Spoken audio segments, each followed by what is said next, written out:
Welcome to PBK அறிவு ஆழி channel. இன்றைக்கி நாம் ஸ்டாண்டர்ட் 6ல் இருக்க டேர்ம் 1, 2, 3 இந்த 3 டேர்மில் இருக்க போயம் அண்ட் போயட்டை மட்டும் பார்க்க போகிறோம். ஓகே, வாங்க போகலாம். The first poem is the crocodile. இதை எழுதின ஆத்தர் பேர் லீவிஸ் கரோல். இவர் ஒரு இங்கிலீஷ் ரைட்டர். இவரோட ஃபேமஸ் புக்குன்னு பார்த்தீங்கன்னா அலைஸ் இன் வண்டர்லேண்ட். அடுத்ததாக மெட்ராஸ், இதில் இருக்க மற்ற டீட்டெயில்ஸையும் கொஞ்சம் சின்ன சின்ன இம்பார்ட்டண்ட் டீட்டெயில்ஸையும் சேர்த்து கவர் பண்ணிக்கலாம். நம்ம மெட்ராஸ் crocodile பேங்க் அப்படின்றது வேர்ல்ட்ஸ் லார்ஜஸ்ட் ரெப்டைல் ஜூ அப்படின்னு சொல்லப்படுது. அடுத்தது ஆலிவ் ரிட்லி டர்ட்டில்ஸ். இது எங்கே லொக்கேட் ஆகிருக்குன்னா located at east coast road, Kovalam in Chennai. ECR நம்ம சொல்லுவோம்ல, அதுதான் இந்த ஈஸ்ட் கோஸ்ட் ரோட். அடுத்ததாக ட்ரீஸ். இது ஒரு adapted poem, adapted and based on the poem by Sara Coleridge. ஓகேங்களா, சாலா காலரிட்ஜோட அடாப்டட் போயம் இது. அடுத்தது ஐ ட்ரீம் ஆஃப் ஸ்பைசஸ். இதை எழுதின ரைட்டர் பேர் ராஜ் ஆறுமுகம். சரிங்களா. அடுத்த poem team work, Edgar Albert guest. இவரை இஏ கெஸ்ட் அப்படின்னும் சொல்லுவாங்க. இவரோட சிறப்புகள் சிலது இருக்குது, அதையும் நம்ம பார்த்துடலாம். At the age of 14 his first work appeared in the Detroit Free Press. அவரோட முதல் ஒர்க் டெட்ராய்ட் ஃப்ரீ ப்ரெஸ்ஸில் அப்பியர் ஆகுச்சு அப்படின்ற ஒரு டீட்டெயில் இருக்குது. அடுத்தது the poet of the people. E A கெஸ்ட்டை சொல்கிறது poet of the people. Question எப்படி கேட்பாங்கன்னா, யார் த போயட் ஆஃப் த பீப்புள்னு யாரை அழைக்கிறாங்க அப்படின்னு கேட்டாங்கன்னா நம்ம ஆன்சர் இஏ கெஸ்ட் அப்படின்றத எழுதணும். அடுத்தது poet laureate of Michigan. The only poet have been awarded the title.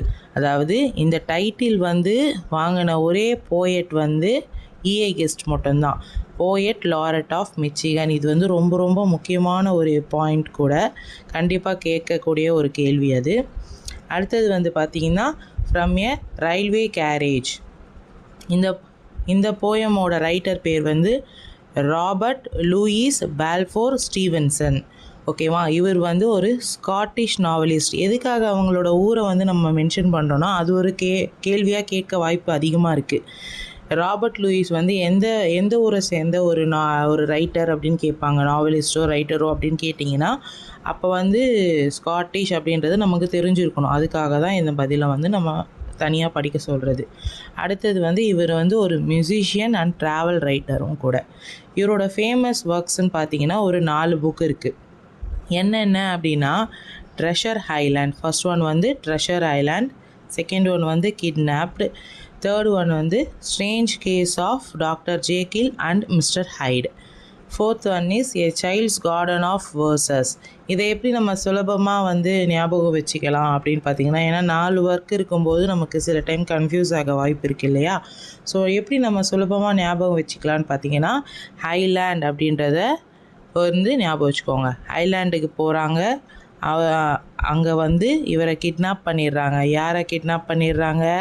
Robert லூயிஸை kidnap பண்ணிடுறாங்க. ஹைலேண்டுக்கு போகிறாங்க, ராபர்ட் லூயிஸை கிட்னாப் பண்ணிடுறாங்க. அது ஒரு கேஸ் ஆகுது. கிட்னாப் ஆகுதுன்னா அது ஒரு கேஸ் ஆகும்ல, அது ஒரு கேஸ் ஆகுது.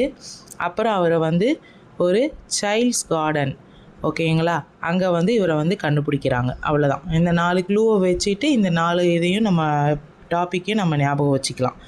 அடுத்தது இந்தியன் சீசன்ஸ், நிஷா டைரின். இந்தியன் சீசன்ஸை எழுதின ரைட்டர் நிஷா டைரின். அடுத்தது எ ட்ராஜிக் ஸ்டோரி, வில்லியம் மேக்பீஸ் தக்கரே.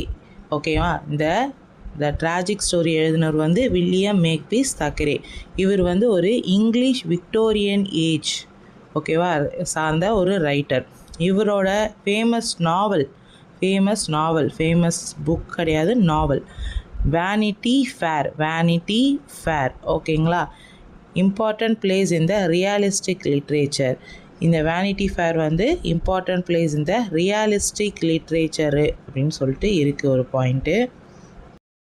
அவ்வளோதாங்க. 6th லெசனில் 6th ஸ்டாண்டர்டில் இருக்க டேர்ம் 1, 2, 3 டேர்மில் இருக்கிற எல்லா புக்ஸுமே நம்ம பார்த்துட்டோம். ஸோ அவ்வளோதான் இருக்குது. இந்த போயம்ஸை அண்ட் போயட்டை ஞாபகம் வச்சுக்கிட்டிங்கனாலே நம்ம வந்து 6th ஸ்டாண்டர்டில் இருக்க போயட்ரியை நம்ம கவர் பண்ண மாதிரி இருக்கும். சரிங்களா? இந்த வீடியோ உங்களுக்கு பிடிச்சிருந்தா லைக் பண்ணுங்கள், கமெண்ட் பண்ணுங்கள், மறக்காமல் உங்கள் ஃப்ரெண்ட்ஸ்க்கு ஷேர் பண்ணுங்கள். நன்றி.